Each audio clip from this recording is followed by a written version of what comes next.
Hi everyone.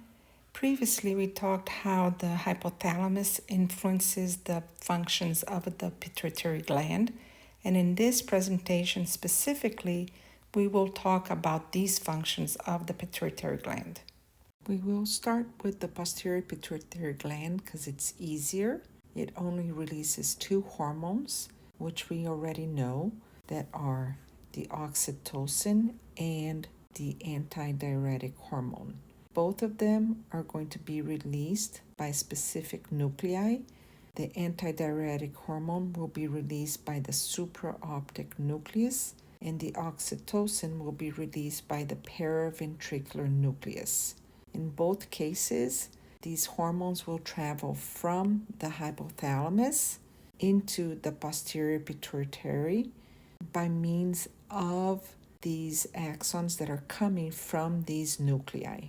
There is a simple mnemonic that you can use to remember those hormones that are released by the posterior pituitary, which is antioxidant, anti for antidiuretic hormone, and oxy for the oxytocin. Let's start with the antidiuretic hormone, which can also be called vasopressin. If you can remember that a diuretic is a medication that you can take to eliminate water from your body. Therefore, an antidiuretic hormone is a hormone that will prevent water from leaving your body because it's against being a diuretic. Therefore, the antidiuretic hormone is released in response to an increase in the concentration of blood electrolytes. If you have too much electrolytes, the water will want to leave with those electrolytes. Therefore, you want to prevent the water loss in the kidneys, and that's when the antidiuretic hormone is released to prevent the water loss in the kidneys. In addition, the antidiuretic hormone is also released when you have a low blood volume and a low blood pressure. One way that you can increase the blood volume and the blood pressure is by constricting the peripheral blood vessels, and that's a function of the antidiuretic hormone. By constricting the blood vessels, you're able to increase the blood pressure because there will be less space for the blood to circulate, and this will definitely increase the blood pressure. Next, we have oxytocin, which will have an influence in females and in males.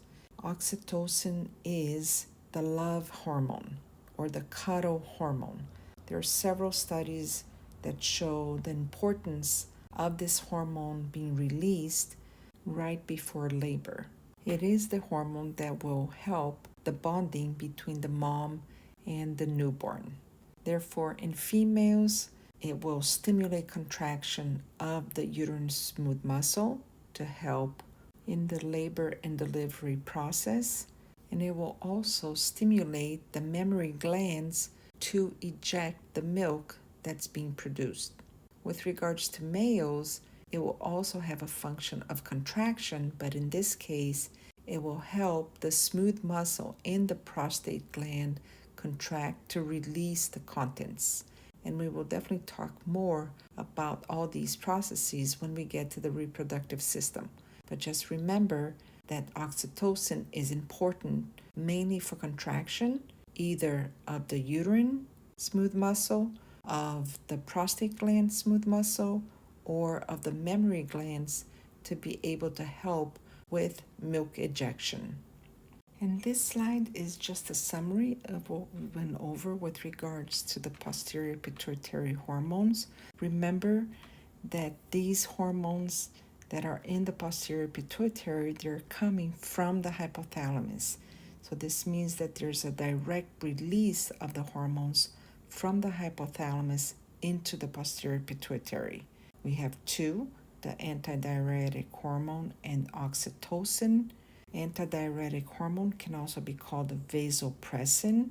Remember that it will be able to contract the blood vessels, therefore vasopressin, and they will target the kidneys with regards to the reabsorption of water. So they want to make sure that they increase blood volume, that they increase blood pressure and that they increase the reabsorption of water inside of the kidneys, and therefore more water stays inside of the body. Oxytocin will target in females the uterus and the mammary glands. In uterus, it will help with labor contractions, and in the mammary glands, it will help with milk ejection. In males, mainly prostate gland, a little bit of ductus deferens, but the resulting will be the contraction of both the ductus deferens and the prostate gland, and this will cause the ejection of the secretion of these two structures. Now let's talk about the anterior pituitary. Remember that first, the hypothalamus is the one that will produce separate hormones that will stimulate or inhibit the hormone production in the anterior pituitary gland. When a hormone stimulates the release of other hormones, we call them tropic hormones. Therefore, the hypothalamus hormones are tropic hormones because once they are released, they will stimulate the pituitary gland to secrete hormones, more specifically the anterior pituitary gland. And this is in response to the presence of the hormones that were secreted by the hypothalamus. And we can add that all the hormones that are coming from the hypothalamus will be called releasing hormones. Remember, we talked about this because their presence will help the release of other hormones. Now, don't get the word tropic confused with tropin, which we saw earlier, which basically means that it will have a stimulating effect. And again, once the hormones are released from the hypothalamus, they will reach the anterior pituitary through the hypophyseal portal veins. Now, the hormones that are released in the anterior pituitary are listed here. We have the thyroid stimulating hormone, the adrenocorticotropic hormone, the follicle stimulating hormone, the luteinizing hormone, prolactin, melanocyte stimulating hormone, and growth hormone. So we have 7 different hormones. The first 4 are what we consider tropic hormones, meaning that they will either turn on or turn off the function of other endocrine glands. Now, which hormones that are coming from the hypothalamus will stimulate the release of the hormones on the anterior pituitary? Well, this is really simple. So the growth hormone, releasing hormone coming from the hypothalamus will stimulate the release and production of growth hormone in the anterior pituitary. The thyrotropin releasing hormone from the hypothalamus will stimulate the thyroid stimulating hormone that will then have an effect on the thyroid gland. Next, we have the corticotropin releasing hormone coming from the hypothalamus, and this will stimulate the anterior pituitary to release what we call the adrenocorticotropic hormone, which will have a function on the adrenal gland. Then we have the gonadotropin releasing hormone that will stimulate the release of follicle stimulating hormone and luteinizing hormone that will act on the gonads. So gonadotropin releasing hormone acts on the gonads. Then we have prolactin releasing hormone coming from the hypothalamus that will stimulate the anterior pituitary to produce prolactin, which will stimulate lactation or the milk production by the mammary glands. Remember that oxytocin stimulates the ejection of the milk, but prolactin stimulates the production of the milk. The last one is the melanocyte stimulating hormone, which does not have a hormone coming from the hypothalamus. In fact, this hormone will be released right over here on this area, which is between the anterior pituitary and the posterior pituitary, which is called the pars intermedia.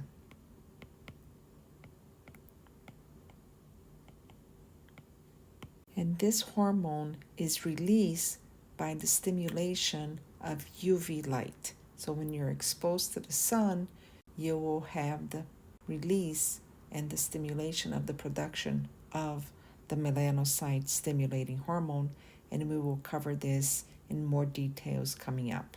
It's a little bit hard to think about mnemonics for all these different hormones. This is the one that I like to use because flat will contain all your tropic hormones. So F for follicle stimulating hormone, L for luteinizing hormone, A for adrenocorticotropic hormone, and T for thyroid stimulating hormone. And ProMag will represent Pro for prolactin, Mag for melanocyte stimulating hormone, and the G for the growth hormone. This last slide is showing a review of what we talked about in the previous slide with regards to the anterior pituitary gland. But remember that now the hypothalamus is going to have an indirect control through the release of these regulatory hormones. So the thyrotropin releasing hormone will have an effect on the anterior pituitary gland by releasing the thyroid stimulating hormone, and these will target specific cells on the thyroid gland to produce T3 and T4. Then we have the corticotropin releasing hormone released by the hypothalamus that will release adrenocorticotropic hormone from the anterior pituitary gland, and this will target the suprarenal cortex to secrete glucocorticoid. Then we have the gonadotropin releasing hormone that will act on the anterior pituitary gland to release the gonadotropins, which are two, the follicle stimulating hormone and the luteinizing hormone. Both of them will have an influence in males and females. With regards to the follicle stimulating hormone, in females, it will be responsible for the follicle development and secretion of estrogen, and in males, it will be responsible for sperm maturation. With regards to the luteinizing hormone, it will target follicular cells in the ovaries and interstitial cells in the testes. In females, it will be responsible for ovulation, the corpus luteum formation during the ovulation process, and progesterone secretion. And in males, it will be responsible for the release of testosterone. Then we have the prolactin releasing hormone coming from the hypothalamus.